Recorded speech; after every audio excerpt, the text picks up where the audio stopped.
mulai.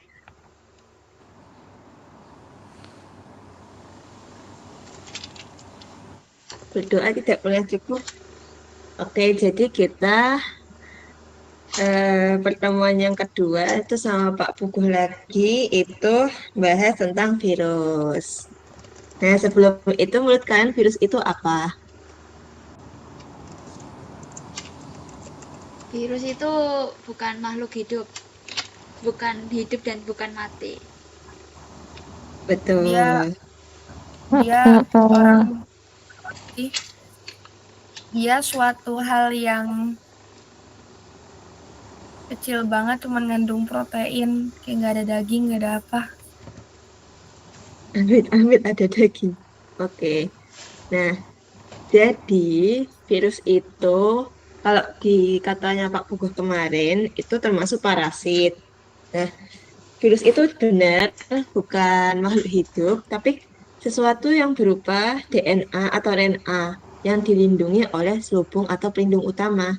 Jadi kayak dia bukan makhluk hidup tapi punya DNA sama RNA gitu loh. Nah, itu misteri alam semesta ya guys ya.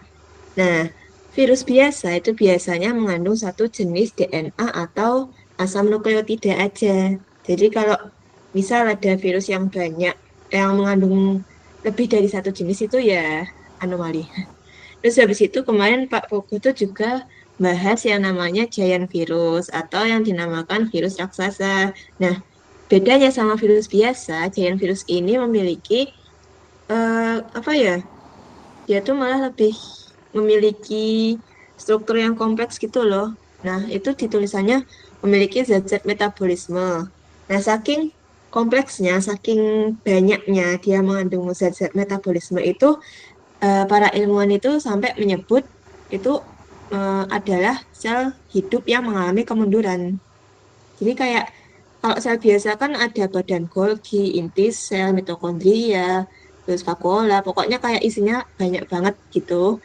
Nah, tapi kalau yang di virus ini kayak ya dia lengkap, tapi nggak selengkap yang ini loh, nggak selengkap yang sel biasa. Jadi kayak makanya disebut sel hidup yang mengalami kemunduran.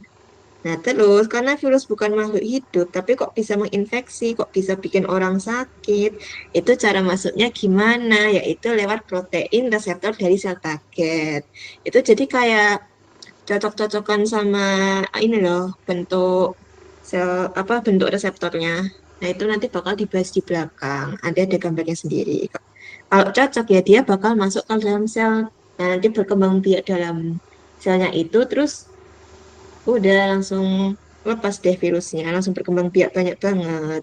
Terus ini ada gambar ini merupakan contoh dari virus raksasa, yaitu Pandora virus. Itu pokoknya disclaimer aja, cuman contoh doang.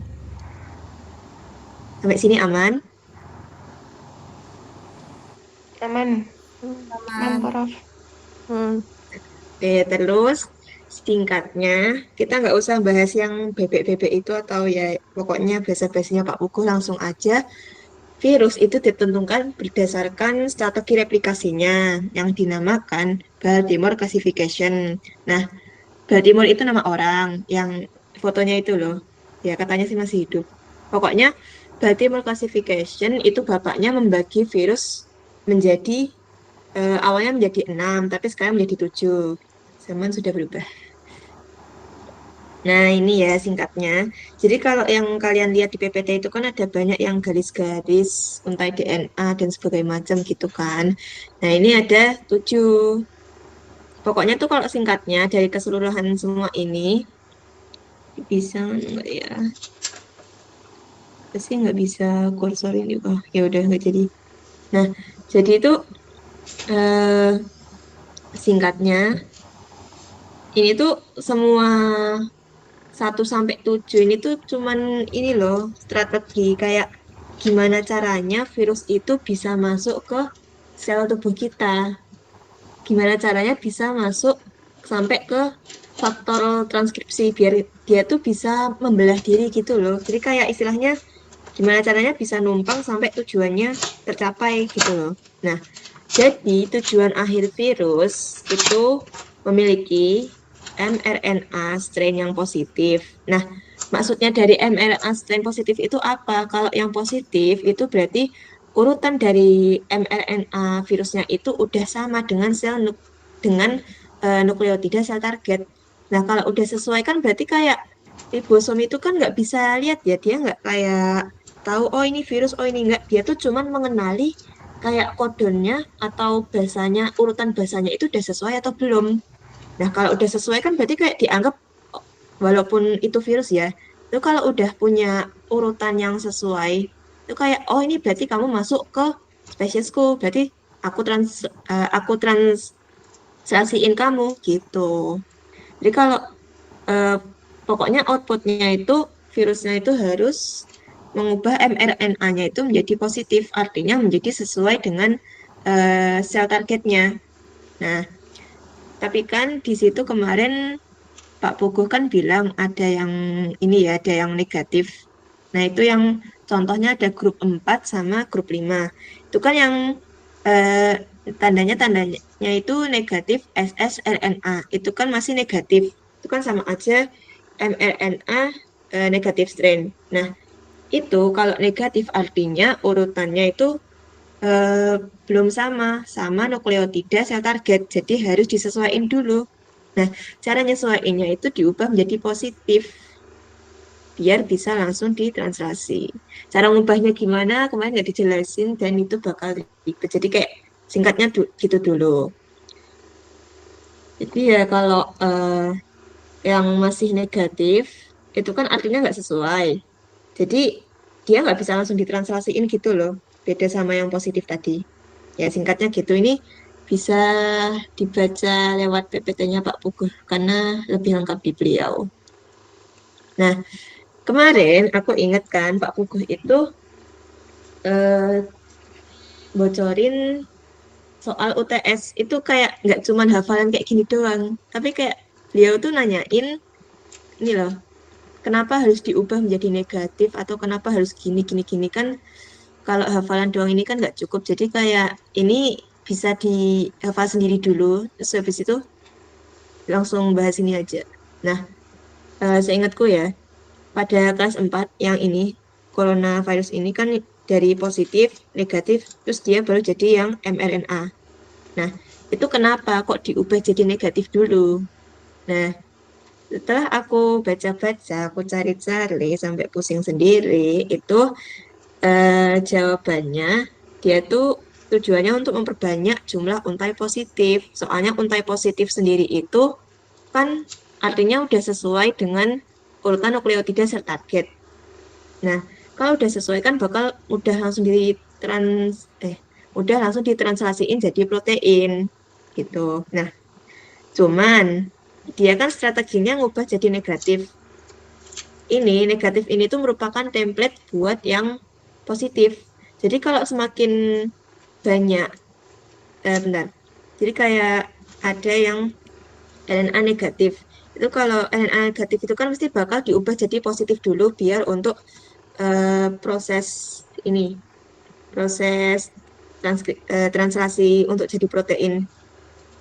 Ini kalau negatifnya banyak, itu tuh nanti bakal bikin positifnya tuh juga banyak. Positifnya juga banyak, ya berarti kan yang urutan, bukan, berarti kan yang jumlah mRNA ini kan juga makin banyak. Berarti juga semakin banyak juga yang bisa ditranslasiin ke protein. Jadi kayak ini loh, yang negatif tuh diperbanyak biar yang positifnya tuh banyak. Biar yang ditranslasiin jadi protein itu juga banyak. Jadi kayak intinya tuh mereplikasi, memperbanyak diri aja. Cuman ya caranya agak agak gitu. Terus yang kalau misal kalian penasaran sama yang grup 5 lah ini kok negatif bisa langsung jadi mRNA. Nah, itu sebenarnya tuh prosesnya nggak sesimpel ini. Ini cuman kayak apa ya? Simpelnya doang. Yang grup 5 ini sebenarnya yang min ssRNA sebelum jadi mRNA itu mesti diubah dulu jadi yang positif ssRNA. Bentar. Oh ini min ssRNA itu kan nanti bakal jadi positif. Jadi kayak dia tuh harusnya jadi positif dulu, baru bisa ke mRNA. Jadi kayak sebenarnya nggak bisa nggak langsung gini loh, ada prosesnya lagi gitu. Nah, pokoknya teman-teman, kalau kalian bingung, prinsipnya itu kalau mRNA yang untai positif itu artinya dia sesuai. Positif itu artinya sesuai. Nah, sesuai dengan apa? Dia tuh sesuai dengan urutan nukleotida pada sel target. Nah, kalau udah sesuai, ribosom dari sel kita itu bakal mudah translasiin jadi protein. Jadi kan kayak proses sentral dogmanya itu terus berlanjut gitu loh. Nah, beda lagi sama yang negatif. mRNA negatif itu artinya berlawanan, negatif artinya berlawanan dengan urutan nukleotida dan itu harus disesuaikan dulu pakai apa ya? Pokoknya pakai ya enzimnya itu yang ada di dalam virusnya itu atau apa ya itu namanya pakai promotor kalau nggak salah ya. Pokoknya harus disesuaikan dulu gimana caranya biar bisa jadi protein, biar bisa ditranslasiin jadi protein gitu. Nah, Pak Pugu itu ngasih contoh virus cuman 3. Yang kelas 4 itu ada SARS-CoV, ya virus COVID-19. Yang kelas 6 itu ada HIV, yang kelas 7 ada HBV itu hepatitis B. Itu nanti pokoknya ada ini loh kalau kalian buka PPT yang partikel DIN huruf apa ya kayak ada gambar virus itu namanya partikel DIN itu kayak cuman ilustrasi virus HBV aja. Kayak ya cuman ilustrasi aja sebenarnya lebih ruwet gitu. Nah, ini yang pertama. Jujur aku kurang paham juga dan aku tidak ingin menyesatkan kalian. Jadi pokoknya ini tuh virusnya kan dia tuh termasuk kelas ini ya. Eh, kelas berapa sih? Dulu. Oh ya, COVID itu termasuk kelas 4. Dia berarti kelas 4 itu dia bakal jadi negatif dulu buat memperbanyak yang positif. Habis memperbanyak yang positif dia baru jadi mRNA. Jadi kayak memperbanyak kuncinya dulu baru bisa buka ininya gitu loh, akses ke translasinya. Pokoknya dia tuh nanti masuk melalui reseptor yang namanya ACE2. Bentar, aku buka catatan dulu ya.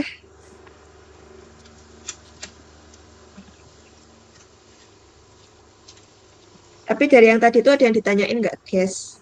Apa udah jelas? Aman. Aman kurang. Oke. Ih, keren banget. Nah, jadi yang COVID-19 ini, dia tuh masuk melalui reseptornya ini kebetulan cocok sama yang di sel paru-paru di tubuh kita. Makanya kita infeksinya tuh di pernafasan. Nah, ini tuh yang biru-biru ini, kalau nggak salah tuh kayak cairan dalam sel itu apa ya? Sitoplasma ya kalau nggak salah. Ini kan kayak, jadi sitoplasma tuh walaupun kayak bening-bening gitu dari mata telanjang, kayak dalamnya itu lebih ruwet. Nah ini, dalamnya kayak gini. Terus ini yang hijau, bawah ini, itu nukleus. Jadi kayak ini tuh perjalanan dari luar mau masuk ke dalam, mau masuk sampai ke nukleusnya buat ditranslasiin gitu. Nah, jadi ini virusnya kan nempel di reseptor ACE2 dan afinitasnya kuat. Nah, terus habis itu virusnya ini kan masuk. Nah, masuk terus habis itu dia ada proses bongkar pasang muat gitu. Terus ini eh, apa sih untai yang positif itu dikeluarin terus diubah jadi negatif. Nah, ubahnya negatif mana ya? Ya pokoknya ini kayaknya nggak dijelasin di sini. Pokoknya yang positif itu diperbanyak perbanyak gitu terus sampai badan Golgi terus eksositosis kayak istilahnya ini tuh pematangan virusnya biar dia tuh siap keluar dan berkembang biak lagi melalui serangkaian prosesnya ini terus udah keluar. Jadi kayak kalau kataku ya Pak Kukuh tuh nggak terlalu teoritis banget tapi maksud dari gambarnya itu apa gitu loh. Nah, catatanku dia tuh virusnya ini tuh mengenali reseptor ACE2, terus afinitasnya kuat. Nah, terus eh, yang ACE2 inhibitornya ini tuh banyak toh. Terus habis itu makanya disuruh minum obat yang namanya ACE2 inhibitor biar virus COVID-nya ini tuh nggak bisa ini loh, nggak bisa nempel. Nah, biasanya obat-obat yang mengandung ACE2 inhibitor itu obat hipertensi. Nah, Pak, oh ya, sama ada fun fact-nya virus yang COVID-19. Dia itu, aku ternyata tidak sampai nukleus. Jadi dia cuman nempel, diterima sama reseptor, masuk, habis itu bongkar pasang, RNA-nya dikeluarin, terus sintesis, dia tuh semuanya tuh terjadi di sitoplasma, nggak sampai ke nukleus. Fun fact-nya gitu. Dia jadi eh, inti sel tubuh kita tuh nggak kena gitu loh. Aku nggak tahu ya kalau bisa ada berhubungannya kayak cepat sembuh atau enggak. Ya gitu. Pokoknya dia nggak sampai ke nukleus gitu. Nah, lanjut ini ada HIV. HIV itu kelas 6. Nah, kelas 6 itu yang ada ini RT. RT ini tuh maksudnya reverse transcription. Nah, kan kemarin pas awal-awal itu udah aku jelasin kan kalau sentral dogma itu kan DNA, transkripsi, RNA, translasi protein. Nah, kalau ada RT atau reverse transcription itu artinya yaitu dari RNA bisa balik ke DNA karena ada enzimnya itu. Jadi yang bikin membantah statement sentral dogma yang awal tuh ya virusnya ini gitu. Nah, balik lagi ke sini, jadi dia HIV itu kan udah jelas human immunovirus, imunodeficiency virus. Berarti kan dia nyerang sel imun. Dia tuh nyerang sel T-nya kita dan pokoknya sel imunnya tuh banyak diserang gitu loh. Nah, fun fact-nya lagi dia tuh tinggal di tubuh dalam waktu yang lama. Makanya orang HIV itu tidak apa ya sulit sembuh. Nah, ini yang pertama kan dia melekat di reseptor CD4 ini. Habis itu dia udah diterima tuh nempel, terus masuk, bongkar pasang. Nah, yang nomor 4 ini baru terjadi reverse transcription. Dia dari RNA balik lagi jadi DNA. Nah, kan jadi double strand DNA ini. Terus habis itu dia bisa masuk ke nukleus karena diterima sama eh oh ya masuk dulu ke nukleus terus diterima sama ribosom mulai replikasi. Nah, kalau virusnya udah masuk ke nukleus, oh ya, fun fact kata Pak Pugu, kalau eh, genom virus itu udah masuk nukleus itu kayak ya udah bye bye. Itu kamu bakal kena penyakitnya itu dalam waktu lama, soalnya susah. Kan intinya aja udah kena, jadi kayak mau memperbaikinya itu ya susah dong, walaupun mau pakai cara teknik CRISPR atau segala macam gitu. Nah, obatnya itu namanya CCR5 inhibitor. Jadi, nah ini loh yang tulisan CCR5 inhibitor, dia tuh fungsinya buat ngalangin virus HIV-nya itu nempel. Soalnya kalau udah nempel, dia tuh mekanismenya tuh cepet gitu loh. Udah fusion, udah nempel, habis itu bongkar pasang, langsung reverse transcription. Dan ini tuh kejadiannya begitu cepat, jadi kayak makanya obatnya itu dibikin langsung aja dibikin yang penghalang buat reseptornya gitu. Oh ya, bedanya sama AIDS itu ada yang tahu nggak? Atau sama aja? Beda Hmm, nggak sih? AIDS tuh bedanya penyakit apa? sih apa? A itu apa? Kayaknya AIDS-nya itu penyakit setelah kita kena HIV-nya nggak sih? Iya, HIV-nya virus. Oh organisme iya, itu itu kayak itu nggak sih? Kayak kanker serviks kemarin. Virusnya kan Heeh. HPV, terus Heeh. penyakitnya Mm-mm. tuh kanker serviks. Heeh. Nah, kalau itu tuh virusnya tuh HIV. Terus HIV itu menyebabkan penyakit AIDS. Kayaknya loh ya. Kayaknya ya. Oh, Ntar, kayaknya ngantuk deh. haruskah kita mencari di Google? Itu nanti aja, ding. Tapi kok di catatanku tuh AIDS itu setelah virus HIV-nya itu nyerang organ yang rentan, dia kayak gimana ya? Kalau sekali sakit itu bisa fatal banget gitu loh. Ya, aku nyulisnya contohnya diare itu bisa langsung meninggal. Gimana ya korelasinya? AIDS. Gimana ya? Ya pokoknya nanti aja. Ini mekanismenya HIV. Nah, baik lagi kalau HIV kalau udah, oh pokoknya kalau suatu virus udah sampai ke masuk ke inti sel, dia udah ya tamat. Jadi kayak sel intimu aja udah terinfeksi ya mau balik sampai balik ke awalnya lagi tuh ya susah gitu loh. Terus ya kemarin ada fun fact itu ada orang yang namanya Timothy Timothy Brown kalau nggak salah dia pertama kali sembuh dari HIV dengan cara transplantasi sumsum tulang belakang. Tapi dia nggak minum obat HIV sebelumnya. Ya aku kurang tahu ya kayak gimana tapi just info aja. Terus fun fact lagi, beliau nggak meninggal gara-gara HIV, tapi meninggal gara-gara kecelakaan. Beberapa tahun setelah dinyatakan Iya. lulus HIV. Kocak. Meninggal tapi belum memilih jalan lain. Dia milih kayak, aku sembuh nih. Ya, ketabrak mobil. Psych tapi Gitu. bohong gitu. Ya Duh, gua ampun. keren nih sembuh. Gak jadi. Lanjut bro. WS. Ya ampun. Ya udah, lanjut lanjut. Nah, ini contoh terakhir yaitu HBV bukan HPV ya sayangnya.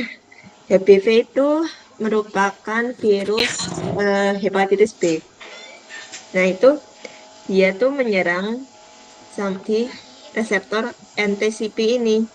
Nah kebetulan NTCP ini kan banyak di hati, makanya hatinya, makanya kita sakitnya di liver gitu.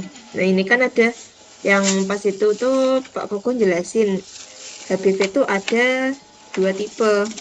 Nah, yang kayak melingkar-melingkar ini tuh namanya relax circular RNA. Terus kalau yang garis-garis ini itu double strain. Ya kan kelas 7. Kelas 7 itu ada double strain RNA gitu. Nah, prosesnya yang dari relax circular dulu. Dia tuh masuk kan, deh jabat tangan nih sama reseptornya, habis itu masuk, plung, bongkar pasang, sirkularnya keluar. Nah, habis itu dia tuh diubah ke CCC DNA. Apa ya? Aku lupa kepanjangannya, kayak kovalen apa gitu DNA. Pokoknya jadi bentuknya lingkaran gandengan gini semua gitu. Terus eh, habis diubah ke CCC DNA, dia lanjut ke pgRNA. Terus ada di polimerase pakai enzim reverse transkripsi, makanya dia jadi DNA. Wow. Terus ya udah deh, langsung prosesnya begitu cepat terus keluar dalam bentuk yang sama, Bu. Dan virusnya siap buat infeksi yang lain. Tapi kalau yang garis-garis ini, dia tuh harus eh, apa ya? Sama sih diubah ke cccDNA. Cuman kayak dia masuk ke proses buat translasinya itu, dia harus diubah ke ini HBV DNA dulu. Jadi kayak yang garis-garis ini harus diubah jadi yang eh, HBV DNA integration. Tapi kalau yang circular ini bisa langsung ke cccDNA Nah, nanti mereka berdua masuk, terus translasi, habis itu udah jadi protein. Nah, eh, apa ya bahasanya? Pokoknya kayak, ini kan ada, di ini tuh mungkin nggak kelihatan, dia ada enzim yang RT, soalnya dia kan kelas 7 ya. Kelas 7 itu identik dengan adanya penggunaan enzim reverse transcriptase, terus sama double strand RNA yang kayak gini itu. Ini kan ada dua kan lingkarannya. Nah, terus baik lagi, udah nih jadi protein. Dia udah di reverse apa ya, udah transkripsinya udah dibalik jadi gitu loh. Dari yang awalnya di RNA, dia jadi DNA.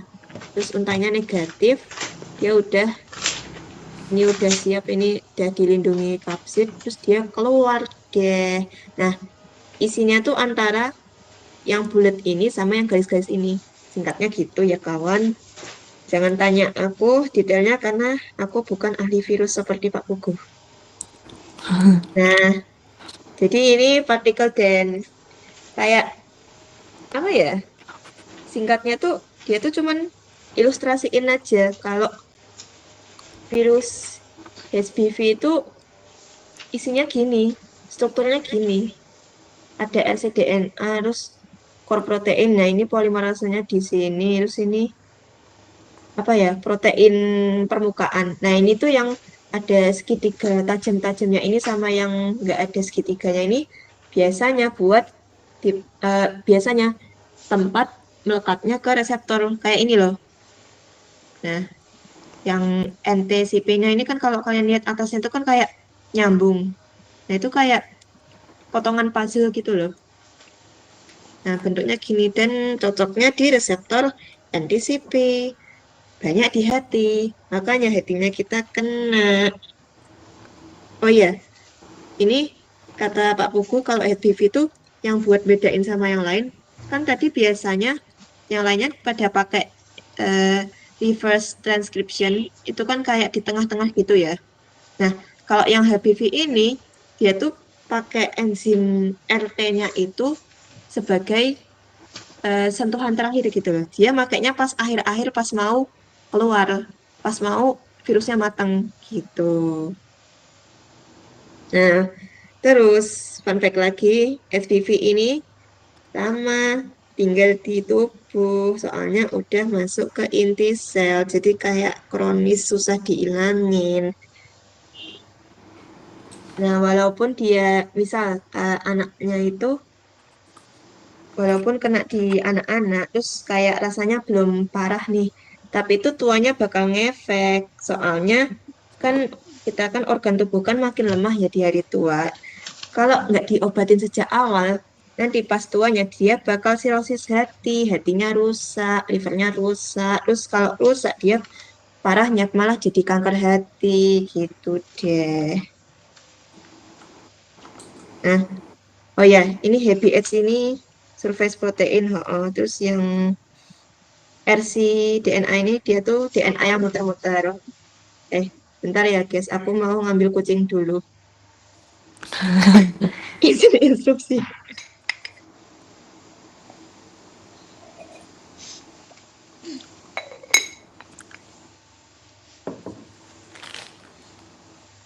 Ruby-chan, hai.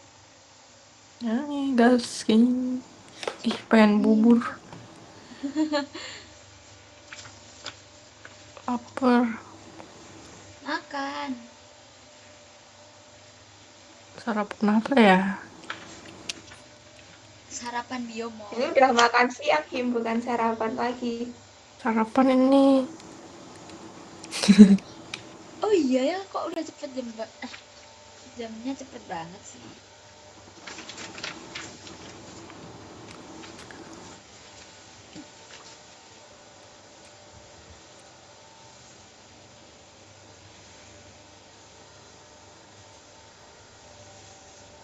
Pengen bubur lah.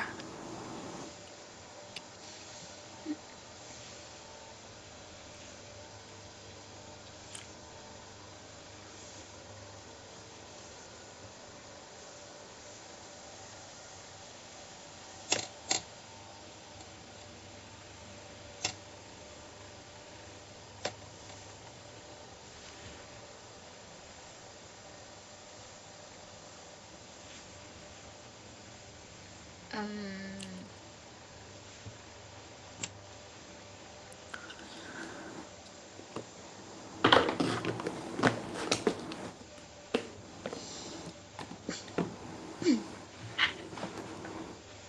Hujan hai nên mình nghe ski ở trường người mi lắm với im đi anh Nina hai nên mình nghe ski nhưng mà anh Nina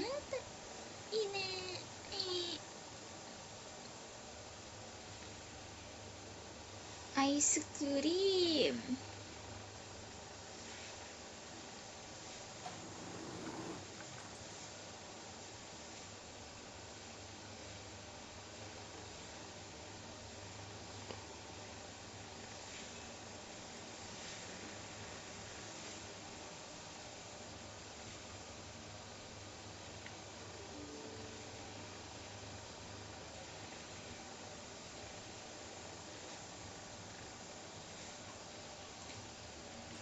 apa nih notif si master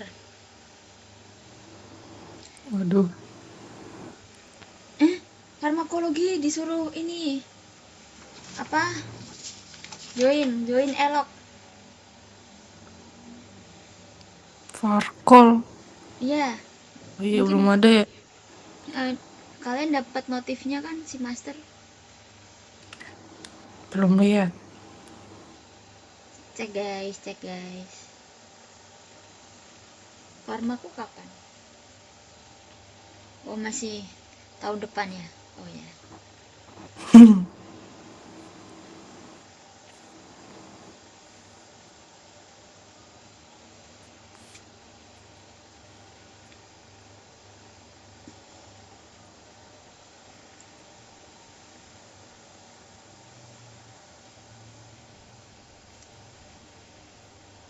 ini kucingnya jauh kah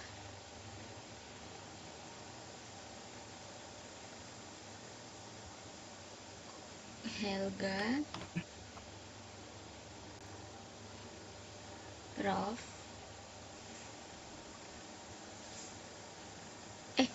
oh iya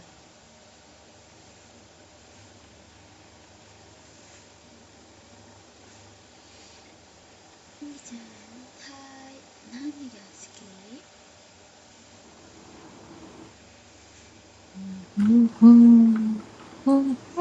salah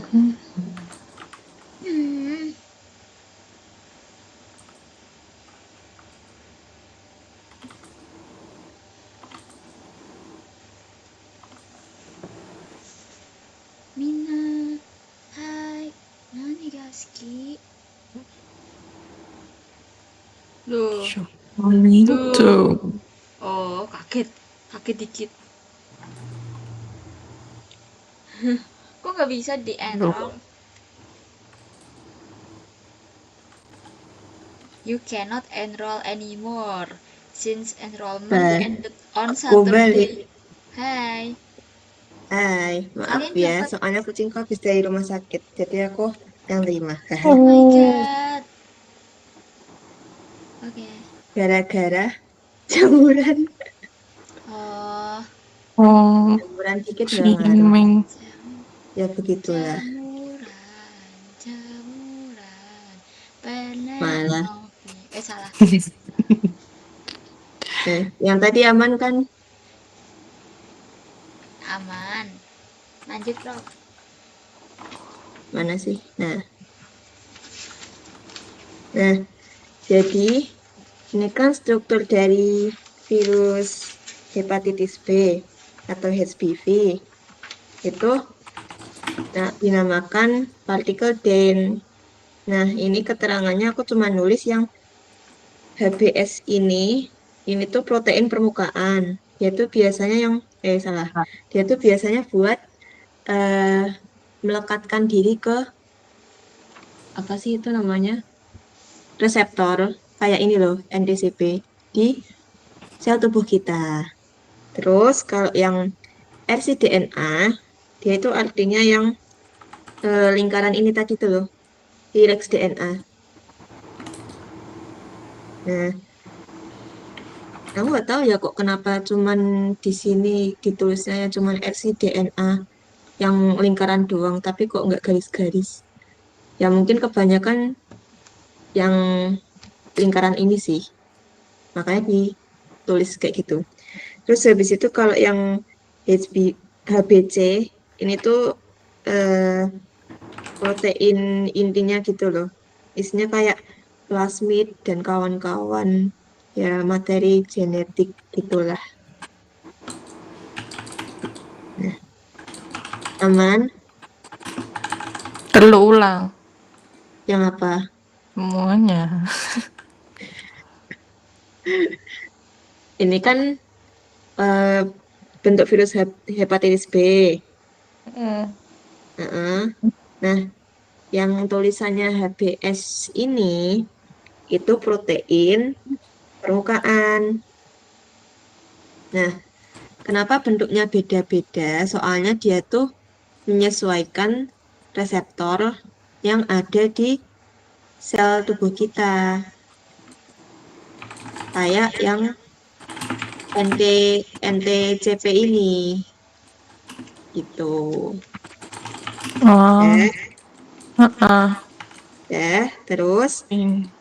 RCDNA, RLC itu kepanjangannya relax circular. Nah, itu dia tuh jadi DNA intinya gitu loh di virus HPV-nya ini. Ya. Relax, relax circular tuh yang tadi yang ada buletan yang dari garis ke buletan gitu ya. Nah, ya, heeh. Hmm. Oke. Nah, terus habis itu yang HBC ini. HBC ini tuh dia tuh yang kuning-kuning ini loh. Kalau di catatanku dia tuh cuman protein core atau kayak inti proteinnya gitu loh. Mana ya bahasanya? Aku cuma nyatet gitu. Adakah yang punya catatan lengkap selain saya? Aku nggak nyatet yang instruktur ini. Siapa nyatet? Aku nyatetnya nulisnya cuman core protein HBC, hepatitis B core. Nah, aku bingungnya Hepatitis core. B core. Berarti yang core-nya itu, tapi yang intinya tuh yang RC DNA itu. Oh, ya mungkin. Cek. Tadi kan virus itu ini kan diselubungi oleh pelindung. Nah, mungkin pelindungnya ini tuh protein core-nya ini yang dia tuh dinamakan plasmid. Aku nyatetnya itu yang protein core itu kayak isinya plasmid dan kawan-kawan gitu loh. Jadi kayak dia tuh pelindung dari eh, DNA inti. Hmm, iya. Apakah aman? Oke, boleh dia lanjut dulu, Prof. Oke. Ya. Nah, saya udah selesai sama yang virus. Lanjut, transposon. Transposon itu apa sih? Jadi kan beberapa virus yang tadi aku udah jelasin yang ada sekian kelas ini, 1 sampai 7, ini tuh ada yang memiliki kemampuan buat lompat-lompat, gennya berpindah-pindah. Nah, contohnya, pokoknya yang punya enzim reverse transcriptase. Nah, itu kan ada yang kelas 6. Dia kan contohnya retrovirus. Itu kan sama aja virus HIV. Dia tuh punya elemen yang dapat berpindah ke sequence DNA sel lain. Jadi istilahnya tuh dia tuh eh, gen gennya itu ngerusuhi ngerusuhi sel lain gitu loh. Nah, karena ngerusuh ini dia kan ganggu proses translasi transkripsi gitu kan. Makanya dianggap merugikan. Terus paling akibat paling buruknya ya Dia tuh bisa sampai ke inti, ke nukleolus, makanya sembuhnya susah. Nah, itu kalau mau dikasih obat, obatnya itu kan ya kayak harus ini ya spesifik. Sedangkan ini tuh suka pindah-pindah ke sel lain. Jadi kayak kejar tangkap gitu loh. Makanya susah sembuh. Kayaknya aja pindah-pindah. Jadi singkatnya, transposons itu sekuens DNA yang mampu berpindah. Meresahkan. Lanjut. Jadi ada dibagi menjadi dua kelas. Ini kelas satu, ini kelas 2. Kita mulai dari kelas satu dulu. Kelas satu itu yang dinamakan retrotransposons. Dia ini skenarionya tuh mirip sama retrovirus. Retrovirus tadi tuh ini loh, yang termasuk dalam Baltimore kelas 6. Itu kayak HIV gitu. Nah, dia tuh intinya dari yang DNA-nya ini, 5 aksen sampai 3 aksen ini, dia tuh nyalin diri jadi RNA dengan cara transkripsi. Habis itu, dari RNA dia jadi DNA lagi. Nah, dengan cara reverse transcription. Terus, dari DNA-nya ini, dia tuh bakal nyusup ke DNA lain. Dia tuh bakal nyusup ke urutan sequence DNA lain. Jadi kayak ini loh, kuning-kuningnya ini, dia tuh transkripsi dulu jadi RNA. Terus habis itu dibalik lagi jadi DNA. Soalnya kan ada enzimnya itu kan, yang RT itu. Terus dia masuk ke sequence DNA lain. Ya udah, jadinya ya DNA apa DNA dari sel yang lain itu ya kerusuhan apa ya istilahnya kayak kemasukan dari penyusup warna kuning ini gitu loh. Nah, yang membedakan dari kelas satu sama kelas 2 ini kalau kelas satu memang dia itu pindah tempatnya itu ke tempat lain. Iya maksudnya memang pindah ke tempat lain, cuman dia tidak random. Jadi kayak udah ada tujuannya gitu loh. Aman. Dan Yang lain aman gak? Aku aman. Aman, aman. Aman. Oke. Oke. Lanjut ya. Ya. Terus ini ada yang kelas 2. Kelas 2 itu dinamakan DNA transposons. Dia itu apa ya bapaknya tuh cuman pindah, cuman ngomongnya itu dia tuh kayak kopas doang, jenis transposon yang kopas doang. Jadi kayak dia tuh ngekopi si kuning-kuning ini tuh dari DNA suatu DNA gitu kan.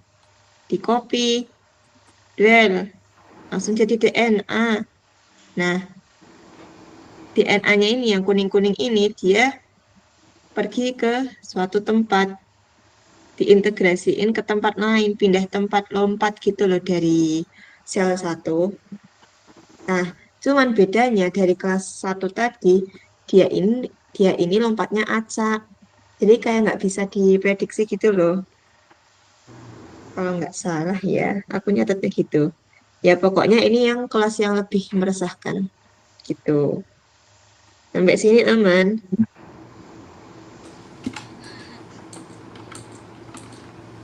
Bersuaralah, bersuaralah kalian. Oke. Aman, Prof, aman. Jadi gini rasanya jadi dosen Ya, yang ditinggal diam. ya begitulah ya. Oke, kehidupan. Nah ini, yang Pak Puguh itu nyuruh kita baca sendiri. Cuman aku translatein sebisaku. Jadi nomor 1, oh ini, dia tuh 10 hal yang harus kamu ketahui tentang TE atau transposable element. Nah, Fakta pertama, dia tuh bentuk dan ukurannya beda-beda. Jadi kayak ya ada yang panjang, ada yang pendek gitu kan.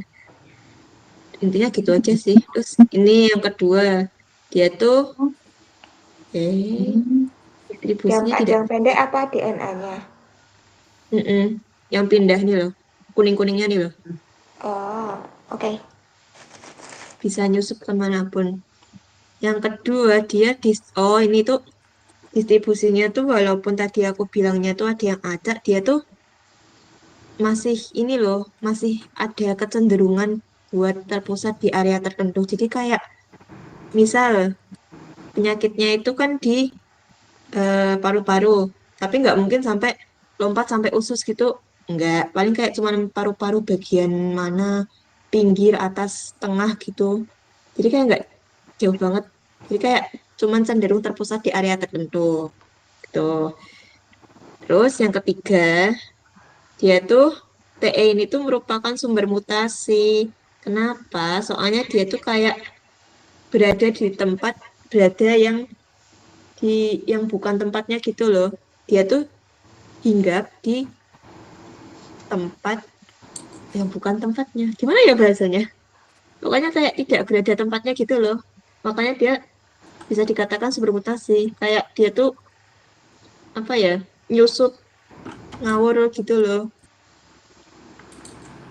Ya gitu. Terus nomor 4, dia tuh kalau tak ini ya, tak translatein penyusunan ulang genom. Nah, kan ketempelan nih sama yang namanya transposon. Dia tuh kan bisa jadi mutasi.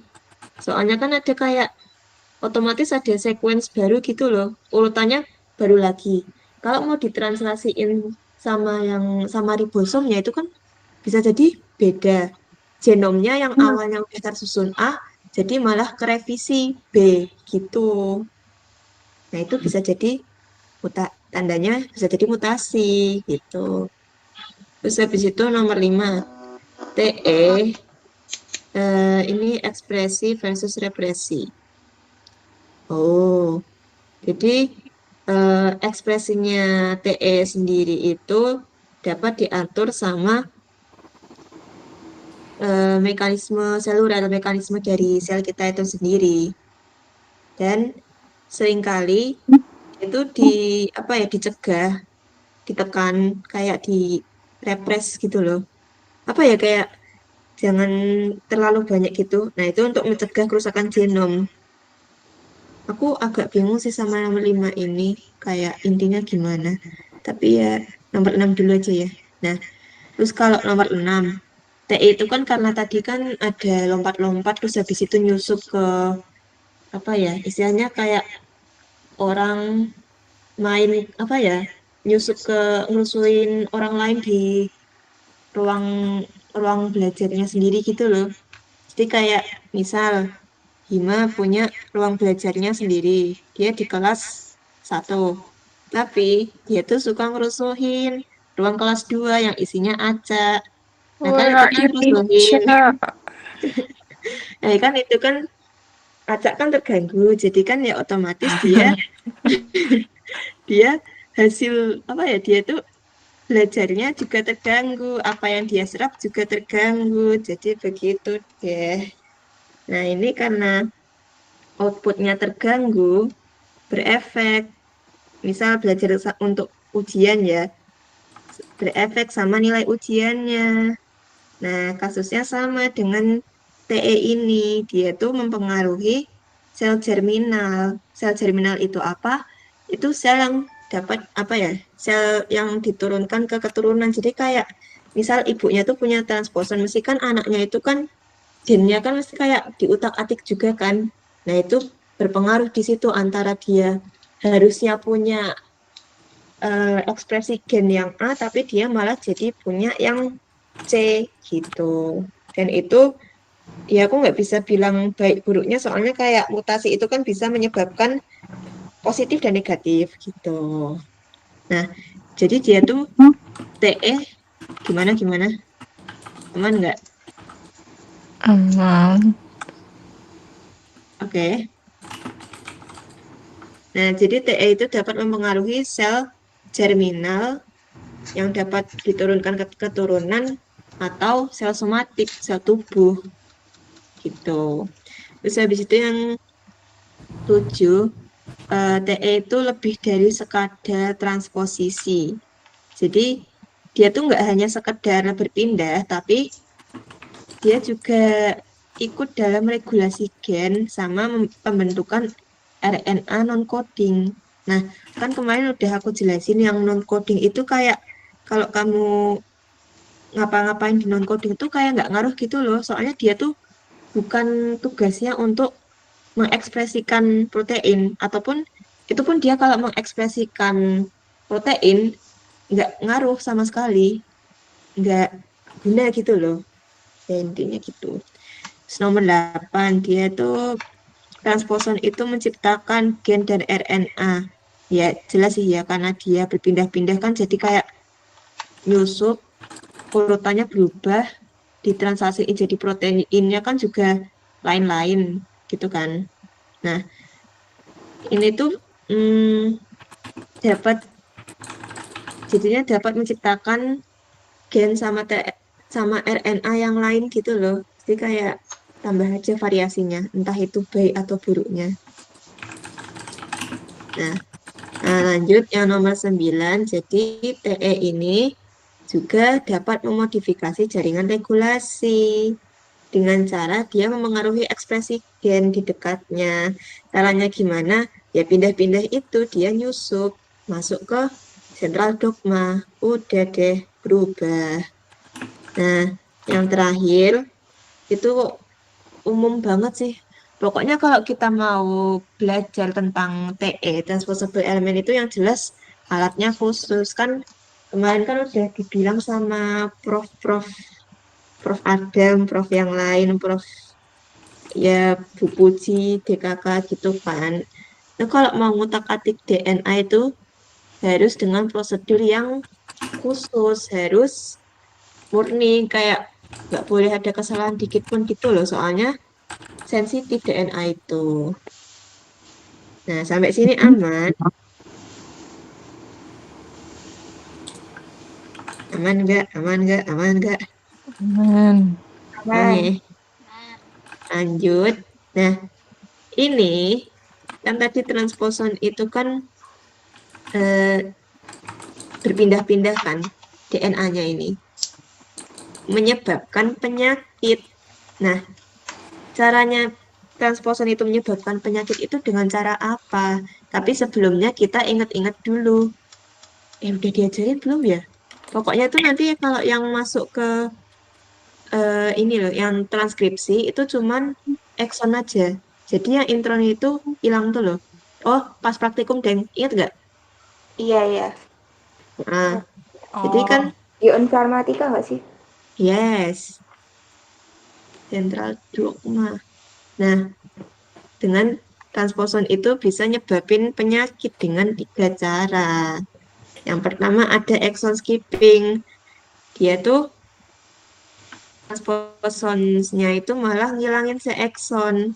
Jadi kayak memperpendek unta yang ingin ditranskripsi. Nah, kok bisa ngilangin? Soalnya kan di apa ya, TE-nya itu kan yisip.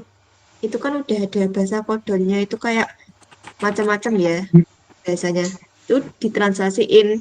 Eh, bisa jadi tahu-tahu nemu kodon stop di ekson yang sebelumnya. Nah, itu kan malah memperpendek. Jadi kayak misal udah jadi 7 7 panjangnya 7 nih, 7 kodon. Tapi karena ada transposon, dia malah ngurangin jadi 5 gitu. Terus habis itu yang kedua ada exonization. Nah, ini kocaknya, ini transposonnya ini malah ngikut jadi exon, jadi malah join di transkripsi, kan malah nggak bener ya. Misal proteinnya itu udah harusnya tujuannya A, tapi karena ada dirusuhin sama transposon, dia malah jadi Z, kan nggak bener gitu ya. Terus habis itu yang terakhir malah meresahkan, artinya intron retention. Intinya dia tuh transposonnya tuh malah bikin intron yang jadi join transkripsi. Padahal intron itu harusnya dihilangin sejak awal. Jadi ya kacau. Sampai sini apakah dapat diterima adik-adik? Bisa, Prof. Oke. Nah, Nah, terakhir. Jadi ini contoh penyakitnya disebabkan sama transposon. Singkatnya, itu ada hemofilia A. Kok bisa jadi hemofilia A? Itu soalnya ada transposon. Nah, nama transposonnya itu L1HS di gen F8. Nah, gen F8 ini tanggung jawabnya itu untuk faktor pembekuan darah. Itu kalau kalian ingat materi Anfisman, kan darah kan itu kayak gennya macam-macam. Kalau kalian zoom, zoom, zoom terus itu kan ada yang pokoknya udah dibagi job desk-nya masing-masing gitu loh. Nah, ini di gen F8 itu tugasnya buat pembekuan darah. Disisipi sama L1HS, jadinya kan ekspresi proteinnya kan beda lagi. Jadinya ya terhambat. Darahnya nggak beku, malah makin muncrat gitu. Terus nomor dua, penyakit Danon disease. Ini ada di paru-paru.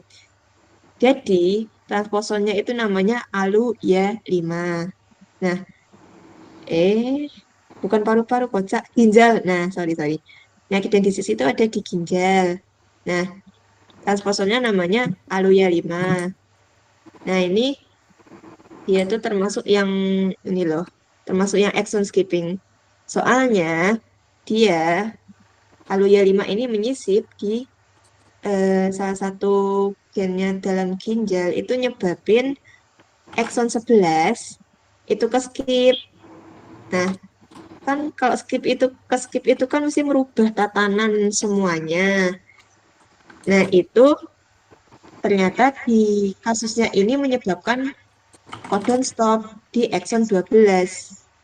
Akibatnya proteinnya dihasilkan itu ya pendek dong, terpotong gitu. Jadi kayak fungsinya tidak maksimal. Kayak sama dengan kasusnya ini sickle apa sih, anemia sel darah sapi. Nah, persis kayak mirip-mirip kayak gitu. Cuman bedanya ini transposon. Yang terakhir itu ada penyakit distrofi otot Duchenne, ya gitu. Nah, ini intinya penyakit distrofi otot. Jadi kayak ototnya tuh lemes gitu loh. Saking lemesnya tuh ya lumpuh, penderitanya di kursi roda. Ya gitu. Terus transposonnya namanya lain satu. Bukan lain di HP, tapi ini lain satu. Nah, lain satu ini menyebabkan Exon, Exon 44 yang ada di dalam otot itu dilewatin pas proses translasi, mohon maaf, transkripsi apa translasi sih? Oh ya, transkripsi. Exon 44 ini dilewatin, jadinya ya intinya kayak kalau nggak salah tuh karena dilewatin itu kan mesti kayak jadi nggak benar kan susunannya. Nah, aku lupa nggak benernya itu kenapa, entah dia berkurang atau malah bertambah. Pokoknya jadi proteinnya nggak benar. Nah, akibatnya ototnya jadi lemah, lemah. Saking lemahnya dia tuh lumpuh gitu. Aman nggak?